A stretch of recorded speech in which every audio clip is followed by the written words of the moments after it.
Welcome back everyone. Child development यानी बाल विकास के क्वेश्चन आंसर डिस्कशन सीरीज़ में आप सभी का स्वागत है। CDP top 500 question answer series का ये पार्ट 5 है। इससे पहले के पार्ट में हमने सीडीपी के इम्पॉर्टेंट क्वेश्चंस को डिस्कस किया था, तो इस पार्ट में भी हम क्वेश्चन आंसर डिस्कशन को कंटिन्यू करते हुए इस वीडियो को स्टार्ट करेंगे।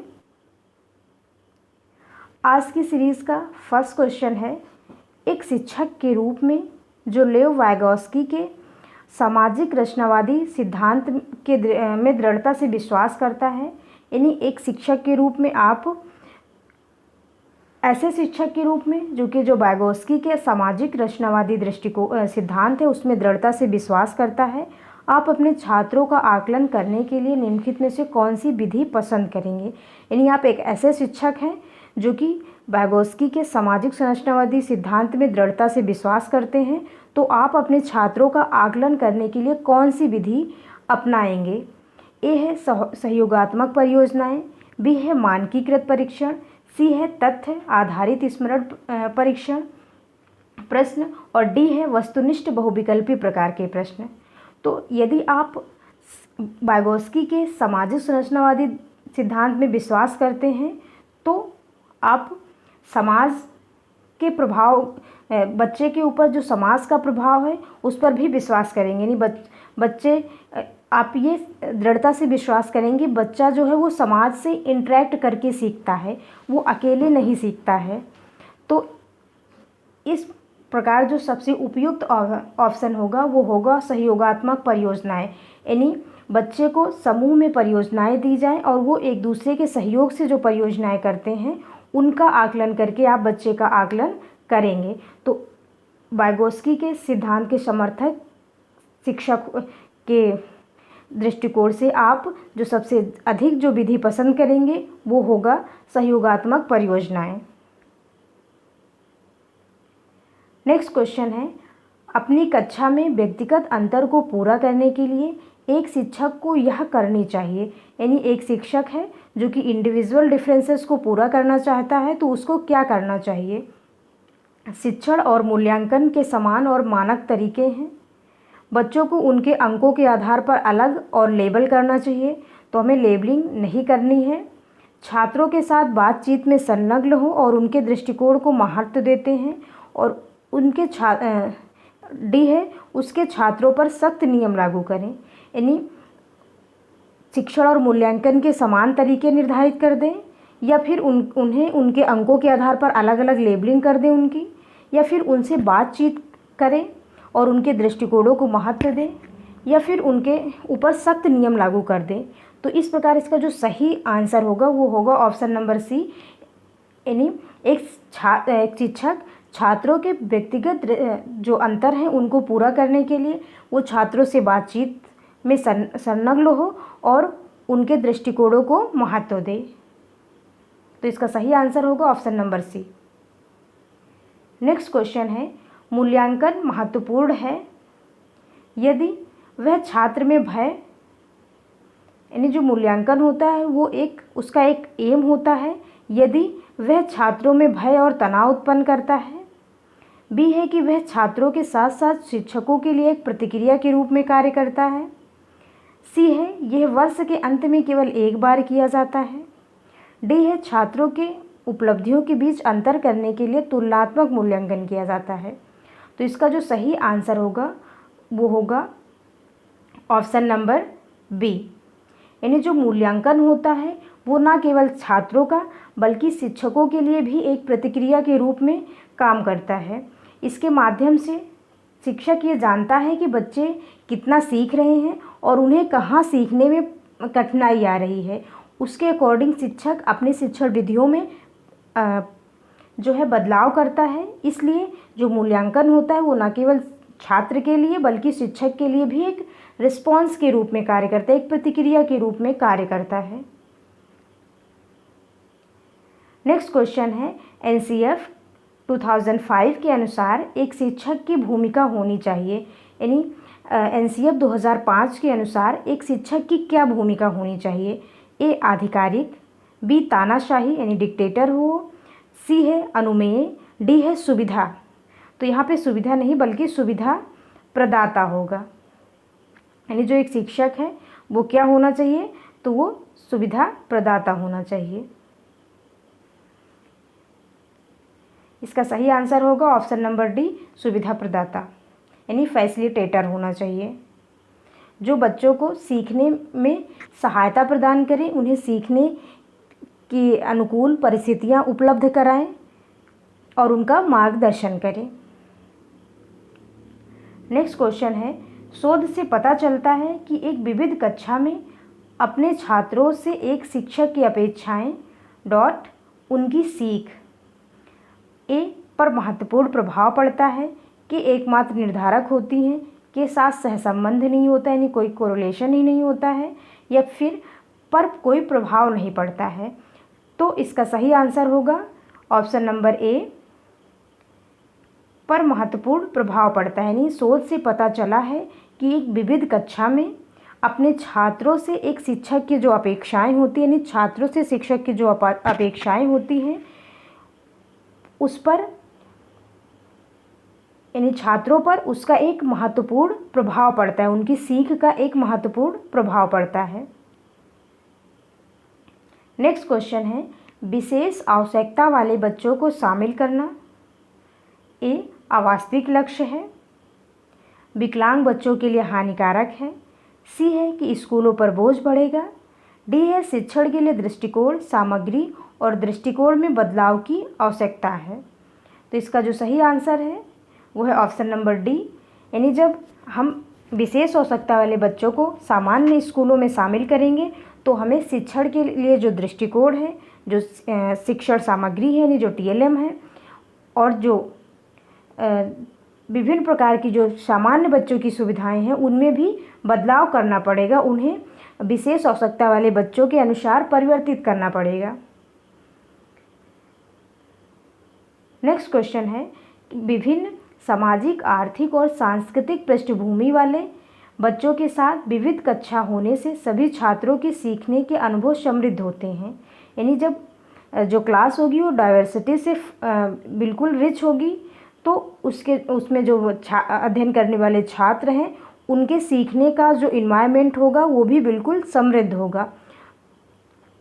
यह कथन है ए गलत है, क्योंकि यह बच्चों को भ्रमित कर सकता है और वे खोए हुए महसूस कर सकते हैं। यानी जो कथन है कि एक ऐसी कक्षा जिसमें विभिन्न सामाजिक, आर्थिक और सांस्कृतिक पृष्ठभूमि के बच्चे होंगे वो छात्रों को सीखने का एक समृद्ध इन्वायरमेंट उपलब्ध कराएगी, तो ये कथन ए के अकॉर्डिंग गलत है, क्योंकि यह बच्चों को भ्रमित कर सकता है या खोए हुए महसूस करवा सकता है। बी कहता है कि सही है, क्योंकि बच्चे अपने साथियों से कई कौशल सीखते हैं। सी है कि सही है, क्योंकि यह कक्षा को अधिक श्रेणीबद्ध करता है, यानी उसे कैटेगराइज करने में सहायता करता है। डी है गलत है, क्योंकि यह अनावश्यक प्रतिस्पर्धा की ओर ले जाता है, यानी ये एक अनावश्यक जो कंपटीशन है उसको बढ़ावा देगा, इसलिए ये गलत है। तो इसका जो सही आंसर है ऑप्शन नंबर बी है, सही है, यानी एक विविधता से परिपूर्ण कक्षा सही है, क्योंकि जो बच्चे होते हैं वो अपने साथियों से कई प्रकार के कौशल सीखते हैं, यानी एक कक्षा में जो विद्यार्थी होते हैं वो न केवल व्यक्तिगत रूप से सीखते हैं बल्कि छात्र एक दूसरे से इंटरेक्ट करके भी एक दूसरे के कौशल सीखते हैं। तो इसलिए विविधता से परिपूर्ण कक्षा छात्रों को सीखने में अधिक लाभदायक होती है। नेक्स्ट क्वेश्चन है, श्रवण दोष वाला बच्चा ए केवल बिगड़ा सुनवाई के लिए स्कूल में भेजा जाना चाहिए, यानी और नियमित स्कूल में नहीं जाना चाहिए, यानी केवल उसे श्रवण दोष वाले स्कूल में ही भेजा जाना चाहिए, नियमित स्कूलों में उसे नहीं भेजना चाहिए। बी है कि केवल शैक्षणिक शिक्षा से लाभ नहीं होगा और इसके बदले व्यावसायिक प्रशिक्षण भी दिया जाना चाहिए। सी है नियमित स्कूल में बहुत अच्छा कर सकते हैं यदि उपयुक्त सुविधा और संसाधन प्रदान किए जाते हैं। डी है कि एक नियमित स्कूल में सहपाठियों के साथ एक सम मूल्य पर प्रदर्शन करने में सक्षम नहीं होगा। तो इसका सही आंसर होगा ऑप्शन नंबर सी, कि जो श्रवण दोष वाला बच्चा है उसे श्रवण दोष से जो संबंधित स्कूल है वहाँ भेजने की कोई आवश्यकता नहीं होती है, बल्कि ऐसे बच्चे नियमित स्कूल में भी अच्छा कर सकते हैं। जो सामान्य स्कूल चलते हैं वहाँ पर भी अच्छा कर सकते हैं, यदि उन्हें उपयुक्त सुविधाएं और संसाधन उपलब्ध करा दिए जाएं। तो इस प्रकार इसका सही आंसर होगा option number C. Next question है कि निम्नलिखित में से कौन एक प्रतिभाशाली शिक्षक की विशेषता है? यानी कौन सी ऐसी विशेषता है जो एक प्रतिभाशाली शिक्षक की प्रतिभाशाली शिक्षार्थी की है? ए, वह आक्रामक और निराश हो जाता है। बी, यदि कक्षा की गतिविधियां पर्याप्त चुनौतीपूर्ण नहीं होती हैं तो वो समझ और ऊब महसूस करता है। सी, वह अत्यंत मनमौजी है। डी, वह कर्मकांडीय व्यवहार में संलग्न है, जैसे कि हाथ से फड़फड़ाना, पत्थर मारना आदि।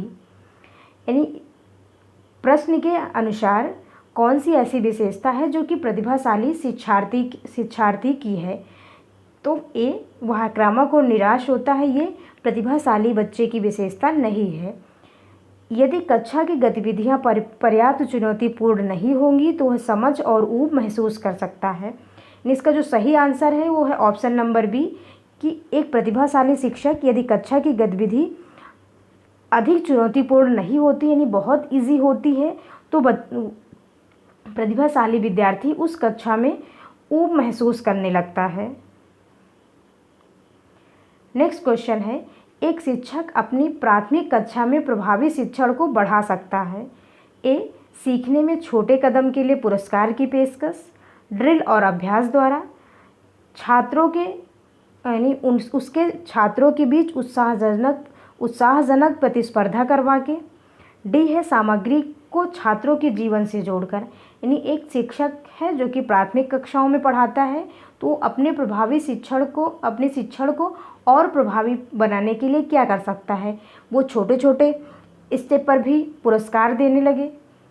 तो ये कथन उपयुक्त नहीं है। बी है ड्रिल और अभ्यास, ये भी अधिक उपयुक्त नहीं है। सी है कि उसके छात्रों के बीच वो उत्साहजनक प्रतिस्पर्धा करवाए, यानी कंपटीशन जो है क्रिएट करे, तो ये भी प्राइमरी स्टेज पर अच्छा विकल्प नहीं है। डी है सामग्री को छात्रों के जीवन से जोड़ा जाए, तो इसका जो सही आंसर होगा ऑप्शन नंबर डी होगा। जो सामग्री है यानी जो शिक्षण सामग्री है, जो बातें जो विद्यार्थी को पढ़ाई जा रही हैं उनको विद्यार्थी के जीवन से जोड़ा जाए, उसके वास्तविक जीवन से जोड़ा जाए, बच्चे के पूर्व ज्ञान से जोड़ा जाए, जिससे शिक्षण और प्रभावी बनेगा। तो इस प्रकार इसका सही आंसर है ऑप्शन नंबर डी, सामग्री को छात्रों के जीवन से जोड़ना। नेक्स्ट क्वेश्चन है कि बच्चों के बारे में निम्नलिखित में से कौन सा कथन सही है? यानी 4 ऑप्शन दिए गए हैं, इनमें से कौन से कथन हैं जो कि बच्चों के बारे में सही हैं? ए है बच्चे ज्ञान के निष्क्रिय प्राप्त करता है। बी है बच्चे समस्या हल करने वाले होते हैं। सी है बच्चे वैज्ञानिक जांच करता है। डी है बच्चे पर्यावरण के सक्रिय खोज करता है। तो जो ए कथन है कि बच्चे निष्क्रिय प्राप्त करता है, ये कथन बिल्कुल गलत है। बच्चे निष्क्रिय प्राप्त करता ना होकर वो एक सक्रिय खोज करता होते हैं।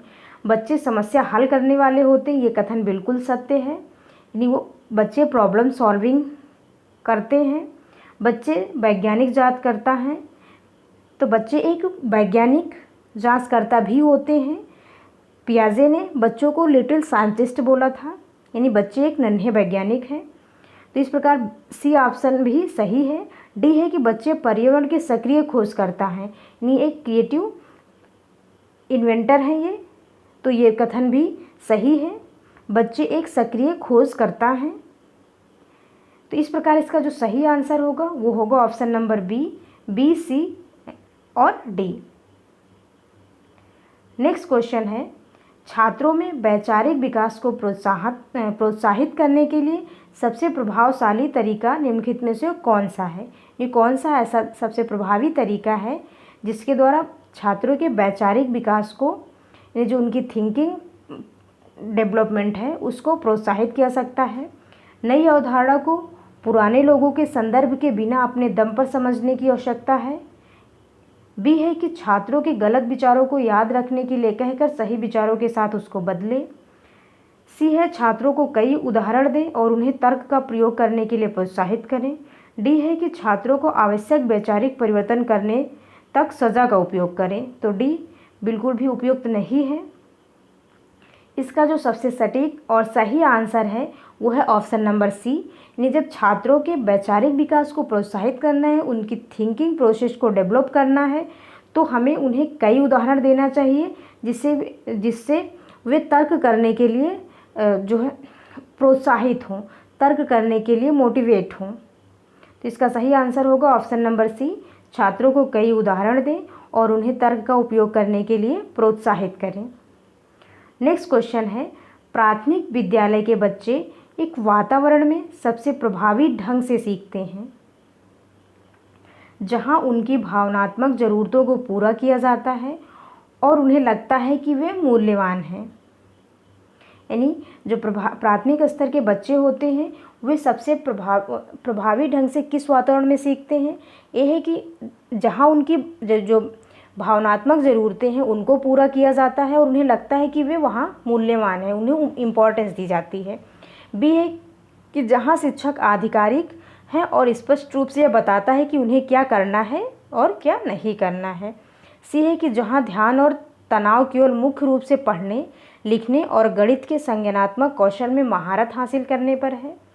डी है कि जहाँ शिक्षक सभी सीखने की ओर जाता है और छात्रों में एक निष्क्रिय भूमिका निभाने की अपेक्षा करता है, यानी जहाँ शिक्षक एक्टिव होता है और बच्चे जो हैं वो पैसिव मोड में रहते हैं, यानी निष्क्रिय भूमिका निभाते हैं छात्र। तो इसका जो सही आंसर होगा वो होगा ऑप्शन नंबर ए, बच्चे वहाँ प्रभावी ढंग से सीखते हैं जहाँ उनकी भावनात्मक ज़रूरतों को पूरा किया जाता है और उन्हें लगता है कि वे इम्पॉर्टेंट हैं, जहाँ उनकी इम्पोर्टेंस को प्रदर्शित किया जाता है कि वे मूल्यवान हैं। नेक्स्ट क्वेश्चन है कि एक बच्चा खिड़की से एक कौवे को उड़ता हुआ देखता है और कहता है कि एक पक्षी।